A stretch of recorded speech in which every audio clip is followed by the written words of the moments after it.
بسم اللہ الرحمن الرحیم۔ لائف لائٹ میں خوش آمدید۔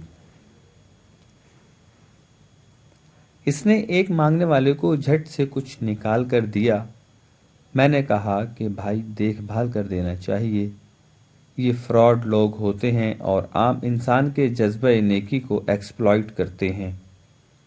فرمانے لگے آپ نے بجا فرمایا، میں پہلے ایسے ہی کیا کرتا تھا، پھر ایک واقعے نے میری دنیا بدل کر رکھ دی۔ میں دھرمپورہ لاہور میں اپنے گھر سے سائیکل پہ نکلا تھا کہ ٹھیکیدار سے اپنے بقایا جات وصول کر لوں۔ میں اسٹیل فکسر تھا اور ایک کوٹھی کے لنٹر کے پیسے باقی تھے، مگر ٹھیکیدار آج کل پر ٹرخا رہا تھا۔ میں سائیکل پہ جا رہا تھا کہ ایک شخص اپنا بچہ فٹ پاتھ کے کنارے لٹائے ہسپتال پہنچانے کے لیے ٹیکسی کا کرایہ مانگتا پھر رہا تھا۔ وہ کبھی کسی پیدل کا بازو پکڑ کر ہاتھ جوڑ دیتا، میرا بچہ بچا لیں، مجھے ٹیکسی کا کرایہ دے دیں، تو کبھی موٹر سائیکل والے کو ہاتھ دے کر روکتا، کبھی کسی کار والے کے پیچھے بھاگتا کہ وہ کار میں اس کے بچے کو ہسپتال پہنچا دے۔ کوئی رکتا تو کوئی نہ رکتا، جو رکتا وہ بھی اسے گھور کر دیکھتا اور آپ والی سوچ کر اسے ڈانٹتا، کام کر کے کھانے کی نصیحت کرتا اور آگے نکل جاتا۔ میں جو سائیکل سائیڈ پہ روکے ایک پاؤں زمین پہ ٹیکے اس کا تماشا دیکھ رہا تھا، اچانک اس کی نظر مجھ پر بھی پڑی اور اس نے میری سائیکل کا ہینڈل پکڑ لیا۔ بھائی جان، خدا کے لیے میرے بچے کی زندگی بچا لیں، اس کو سخت بخار ہے، آپ نیچے اتر کر اس کو دیکھ تو لیں، آپ کو یقین آ جائے گا، آپ دیں گے تو شاید کسی اور کو بھی اعتبار آ جائے۔ مگر میں بھی آپ کی طرح سوچ رہا تھا۔ پھر جس جارحانہ انداز میں اس نے میری سائیکل کا ہینڈل پکڑ رکھا تھا، لگتا تھا کہ ادھر میں سائیکل سے اترا اور ادھر وہ سائیکل پکڑ کے بھاگ جائے گا۔ میں نے بھی اسے کام کر کے کھانے کی تلقین کی اور پچھلے جمعے میں سنی ہوئی حدیث اس کو بھی سنا دی کہ الکاسب حبیب اللہ، کما کر کھانے والا اللہ کا دوست ہوتا ہے، اور اپنا ہینڈل چھڑا کر بڑبڑاتا ہوا آگے چل پڑا۔ حرام خور ہمیں بے وقوف سمجھتے ہیں۔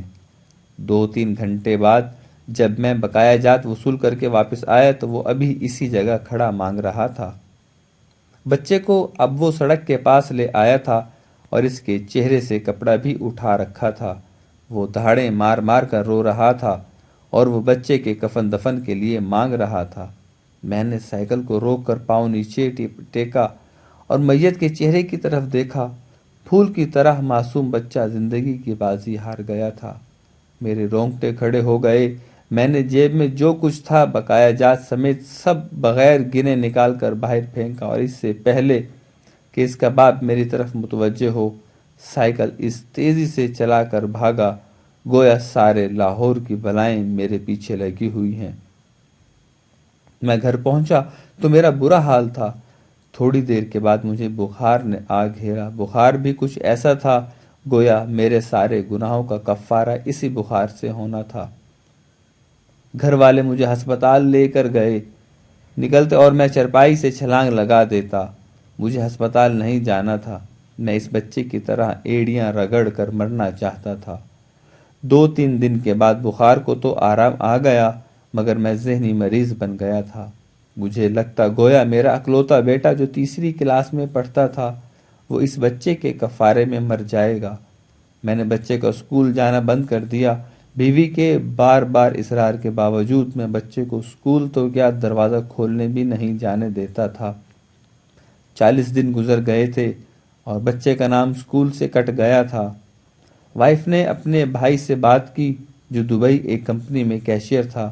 اس نے مجھے باہر بلانے کے لیے پاسپورٹ بنانے کو کہا، مگر ایک تو میں شناختی کارڈ بھی پیسوں کے ساتھ نکال کر بچے کی میت پر پھینک آیا تھا، دوسرا میں خود بھی بچے کو اکیلا چھوڑ کر باہر نہیں جانا چاہتا تھا۔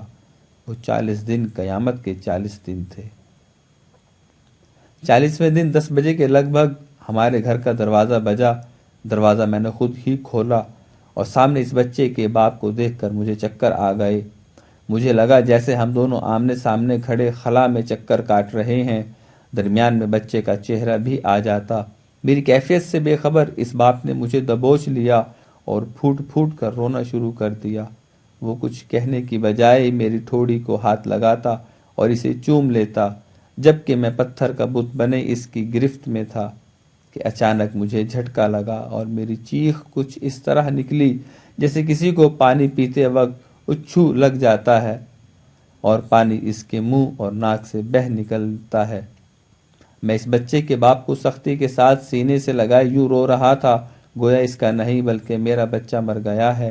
ہمارے رونے سے گھبرا کر پورا محلہ اکٹھا ہو گیا تھا۔ آہستہ آہستہ 40 دنوں کا غبار نکلا۔ اس کو میں گھر میں لے آیا۔ محلے والے بھی آ گئے تھے جنہوں نے اس آدمی سے بہت افسوس کیا۔ کچھ دیر بعد اس نے اپنی جیب سے میرا شناختی کارڈ نکالا اور مجھے واپس کیا، پھر جیب میں ہاتھ ڈال کر کچھ پیسے نکالے اور میرا شکریہ ادا کر کے کہنے لگا کہ آپ کے پیسے بڑے برکت والے تھے، شاید یہ آپ کے خلوص کی برکت تھی کہ میرے بہت سارے کام ہو گئے۔ سارے اخراجات کے بعد کچھ پیسے بچ گئے تھے، ان میں کچھ پیسے میں نے ادھار لے کر ڈالے ہیں، یہ آپ قبول کر لیجئے، باقی میں بہت جلد آپ کو واپس کر دوں گا۔ میں نے پیسے واپس لینے سے سختی کے ساتھ انکار کر دیا اور منت سماجت کر کے اسے پیسے رکھنے پر راضی کر لیا۔ اس کے بعد میں یہاں بطور سٹیل فکسر آ گیا۔ میں جی جان سے کام کرتا تھا، چند ماہ میں ترقی کر کے فورمین بن گیا۔ 3 سال بعد میں نے سالے کی مدد سے اپنی کمپنی بنا لی اور اس بچے کے والد کو بھی اپنی کمپنی میں بلا لیا۔ آج وہ میری کمپنی میں فورمین ہے۔ اس بچے کے بعد اللہ نے اسے 2 بیٹوں اور 1 بیٹی سے نوازا ہے۔ میں اسے آپ سے ملواؤں گا، مگر اس سے سائیکل والا قصہ مت بیان کیجیے گا۔ وہ آج تک نہیں پہچانا کہ میری سائیکل روک کر اس نے مجھ سے سوال کیا کیا تھا۔ وہ مجھے ولی اللہ سمجھتا ہے جس نے اس کے بچے کی لاش دیکھ کر سب کچھ نکال کے دے دیا۔ اس دن کے بعد میں کسی کا ہاتھ خالی نہیں لوٹاتا۔ تھوڑا سا دینے سے نہ وہ امیر ہوتا ہے اور نہ میں غریب ہوتا ہوں۔ بس دل کو تسلی ہوتی ہے کہ میں اس بچے کا خون بہا ادا کر رہا ہوں۔ رہ گئی لوٹنے کی بات، تو ہمیں کون نہیں لوٹتا؟ جوتے والا ہمیں لوٹتا ہے، کپڑے والا ہمیں لوٹتا ہے، سبزی اور گوشت والا ہم کو لوٹتا ہے۔ اتنا لوٹنے کے بعد اگر کوئی ہمیں اللہ کے نام پہ لوٹ لے تو شاید حشر میں ہماری نجات کا سامان ہو جائے کہ یہ بندہ میری خاطر میرے نام پر لٹتا رہا ہے۔